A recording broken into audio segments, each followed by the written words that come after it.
Guys, with all the moving parts at 155, we think what better time to have a true official tournament for the belt. Nick and I are talking about that and how it would be bracketed right now.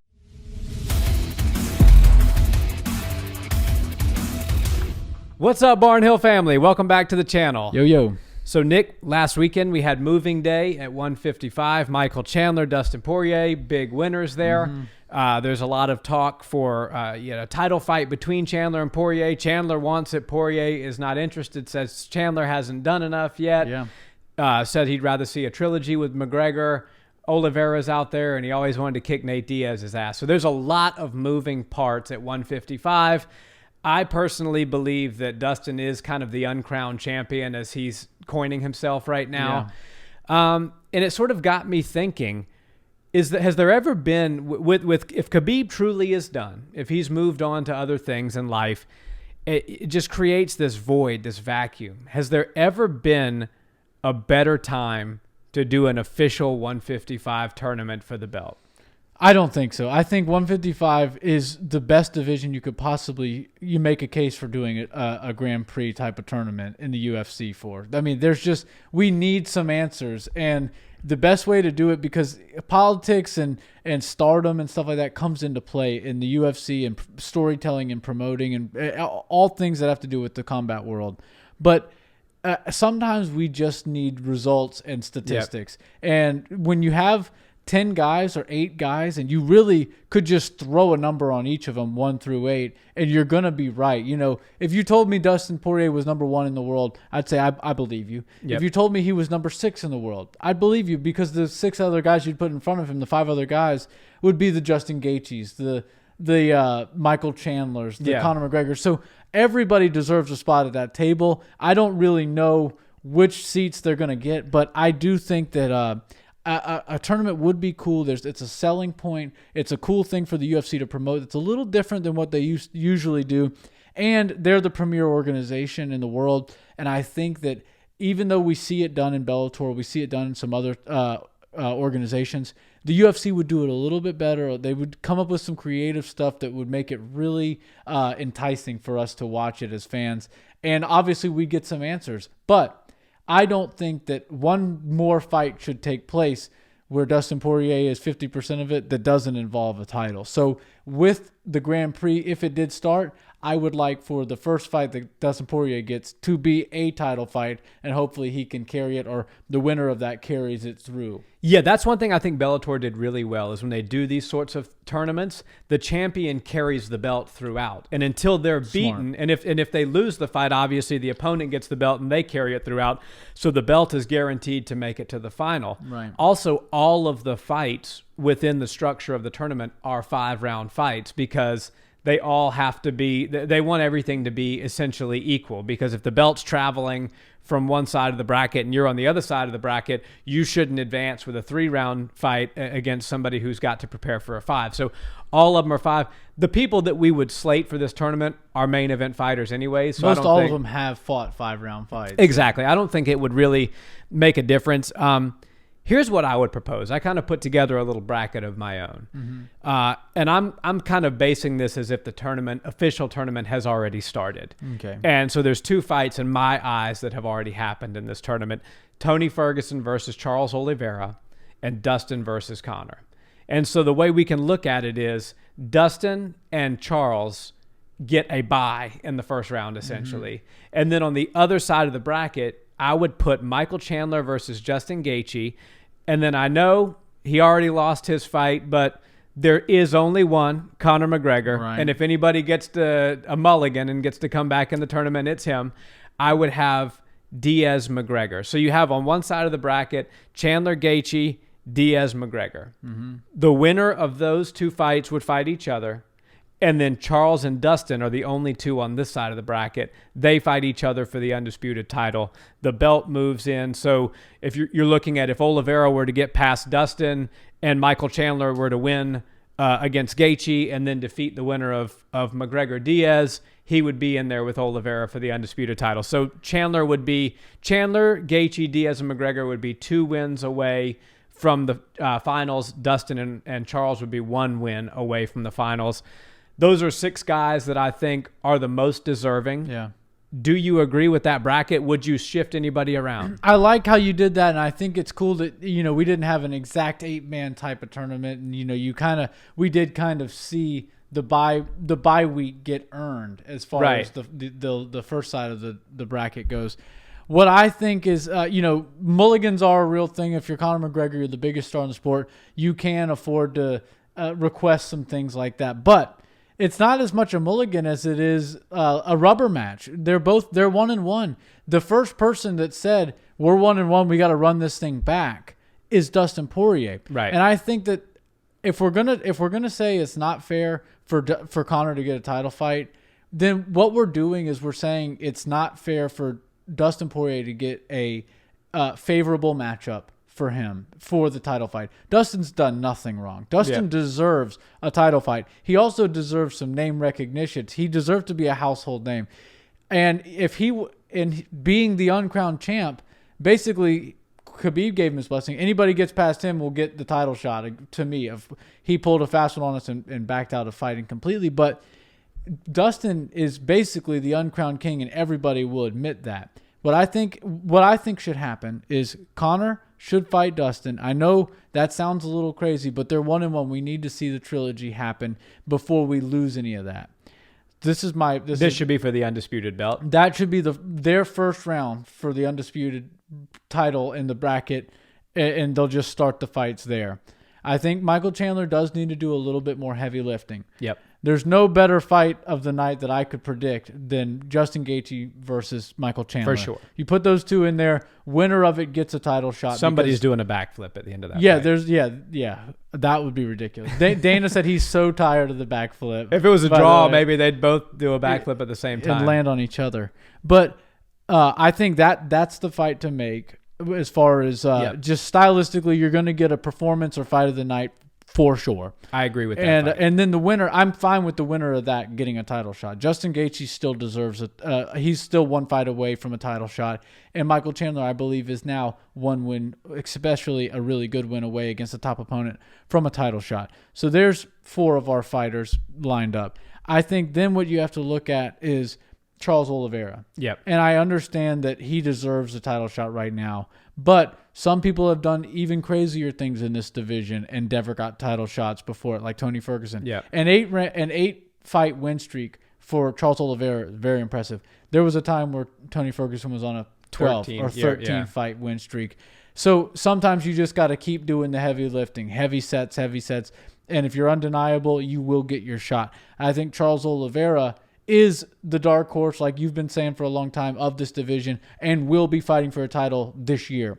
What I would like to see him do is get a little shine and get some fan notoriety, and there's no better person to put him in there with than Nate Diaz. Nate Diaz will bring the fight for him. I think it's a favorable matchup for Olivera, but I think Nate does pose some threats as far as the striking goes. He's tough as nails, hard to finish, just like Tony Ferguson, and he's also good on the ground as far as the grappling goes. I think we'd see some really cool exchanges, and it would help boost Charles Oliveira into the stratosphere where he could be contending for a fight, not on merit alone, but on name recognition and just fans knowing who he is, which he deserves. And then the last bracket, the last little bit is you have to throw somebody else in there so they can kind of work their way in. And I think due to the past, RDA has found himself a place in my he's the alternate for sure. He's the top. He beat Paul Felder, who I think was 7 at the time, so he took that ranking, I'm pretty sure.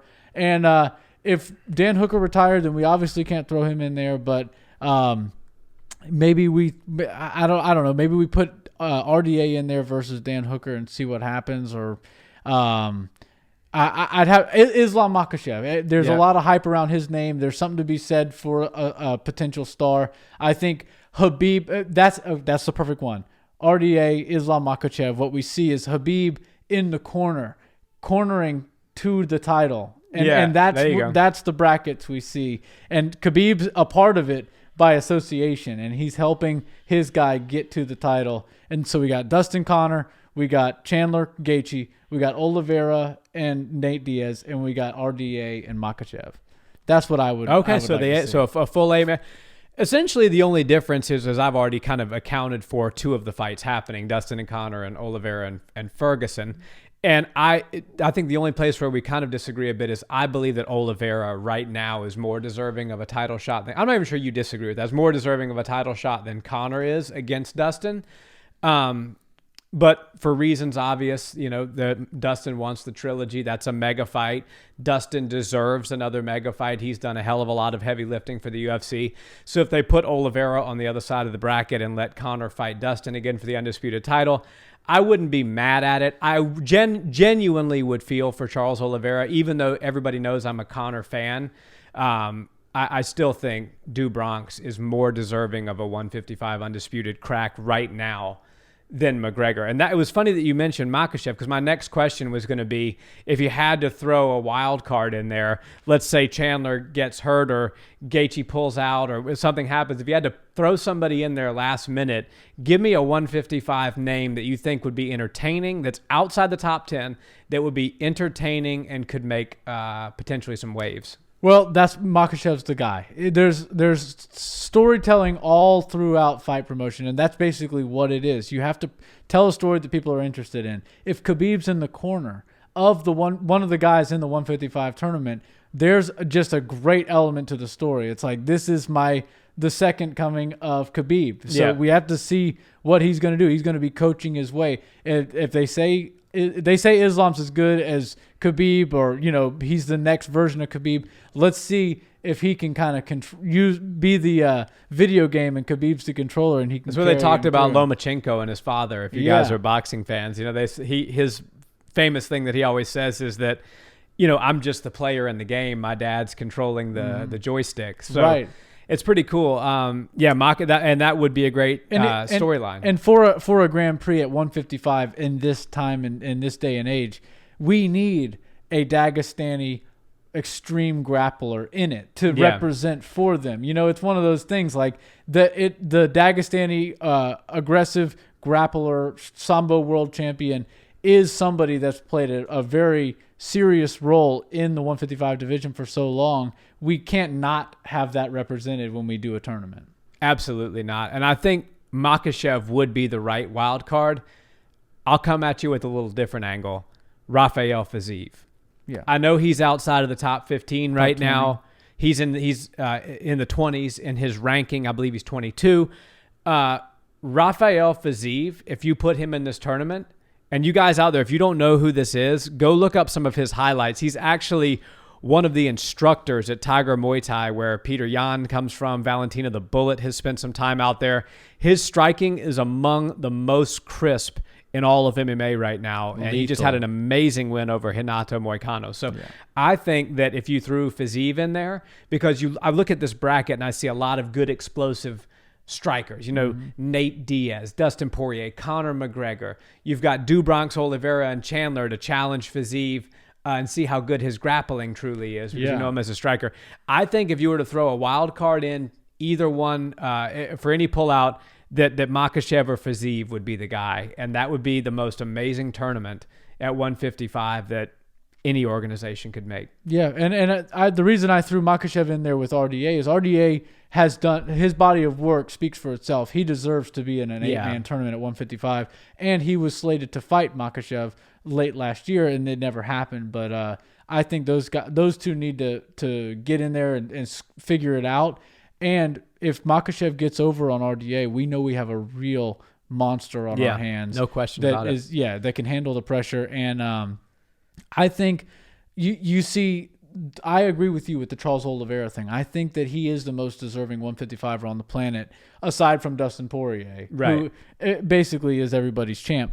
But the reason I want to see him get one more in, because I do think Dustin Poirier deserves the Conor fight, and I gave him Nate Diaz, not saying a night in the cage with Nate Diaz is an easy night out, but it's a favorable matchup for him. And it helps build his star power. And I think that people will really get behind Do Bronx, especially if he can be maybe like one of the first guys in God only knows how long, besides the doctor stoppage with Masvidal, to finish Nate Diaz. Yeah. And if he's able to do that, he's got Tony Ferguson and Nate Diaz on his hit list, and just moves right in. And then one more win over Conor puts Dustin Poirier into a crazy Superstar new status. level. If he beats Nate Diaz, basically the two biggest stars in the sport could be in this tournament, and they could lose. They'll probably be the favorite or the underdogs. Nate Diaz versus Olivera, probably going to lose that fight. Dustin just beat Conor, so why would we think that anything else different's going to happen then? So you get the two biggest stars beat, and then obviously they can fight each other for their trilogy.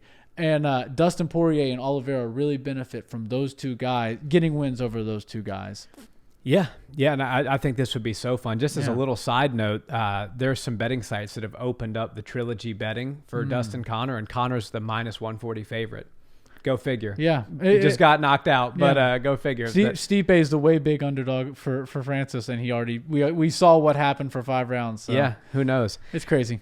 Guys, thanks so much for watching. Do you agree that a 155 tournament would be a good idea? I think it'd be a lot of fun. Yeah. Even if it was kind of an unofficial tournament, you kind of knew where everybody stood, and you had the brackets laid out, so that way there wasn't so much confusion in the division. And I think we would have an incredible, incredible champion at the end of it. What 8 fighters would you guys put in? I feel like I made a pretty good case. His 6 fighters were very tough too. I think we're all going to have some of the same names, but let's hear you guys' opinion. Give us your 8 fighters, or your 6, or however you want to bracket it. We'd love to hear from you. And as always, we love the conversation in the comments. Please like, comment, and subscribe if you've enjoyed the video, and check us out on audio where you listen to podcasts. Have a great day, guys. Peace.